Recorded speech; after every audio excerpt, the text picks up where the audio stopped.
Sleep is primarily ordained by God. The human body needs sleep. We can't survive without it.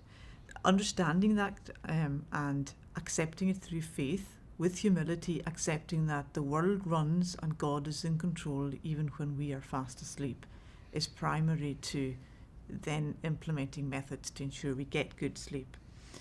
Routine is possibly one of the hardest things to achieve, but it is essential. I find for myself, I understand the necessity of sleep, but maintaining that routine is the hardest part. So you need to adjust your schedule. You need to drop things out of your schedule. Mothers particularly find it difficult in the evening. We're all running around trying to finish the housework since now the kids have gone to bed. And we cram a lot in the last hour before we go to bed. And then it pushes over into bedtime and we burn the candle at both ends. So I would say routine and self-discipline, the hardest things, but essential. Yeah, the body loves rhythm. The more rhythmic, regular our lives are, the more our bodies flourish. And if you can get that body into a routine of what happens in the hours before sleep, it gets used to it. It starts squirting out the necessary chemicals to make sleep possible and healthy. So yeah, Shona is right. Routine is so important. Another area is the use of technology. I don't think any of us realise really the impact of technology in the evening on our brains. It's like an Epcot Centre or Magic Kingdom. We're lighting up all the areas of our brain that are connected with heightening our awareness and our concentration, and what we should be doing is the opposite, putting the lights out, and yet we're lighting it all up.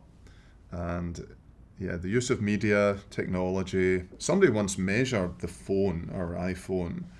The light that comes out of it is something like the light of the sun at noonday behind a cloud. So if we're looking at these the last thing before we go to sleep at night, it's sending a message to our bodies, hey, it's midday, it's time to get up and get going, when really we should be winding it down. So the use of technology is an area we always look at when people come to us for counselling. It's amazing the difference it makes if that can be eliminated in the last few hours before sleep. Household consensus is another issue. Like, we have two teenage boys, one's 19, one's 20. And, teenage boys like elephants in the house. And it's all very well, the rest of us all lying in bed at the right bedtime, but if there's elephants crashing around downstairs, it's not going to work.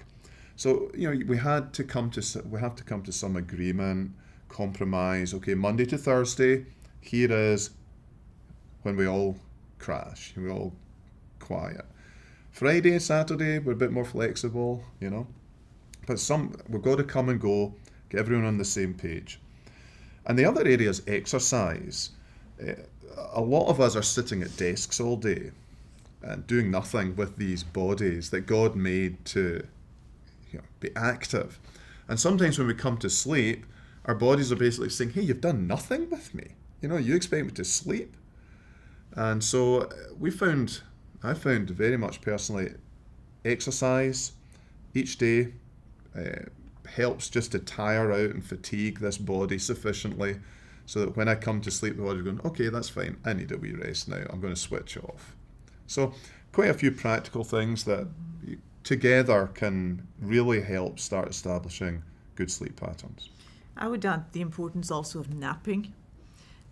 What you lose through the night, it is important to try and nap. I'm thinking particularly of young mums who are often up through the night. The temptation is to use kids' nap time as time for me to get going and get so much done. But the reality is that's when I most need to use the opportunity to just sleep, get a few minutes sleep in, and be refreshed when the kids get up. Not, oh no, they're up, I'm not done yet.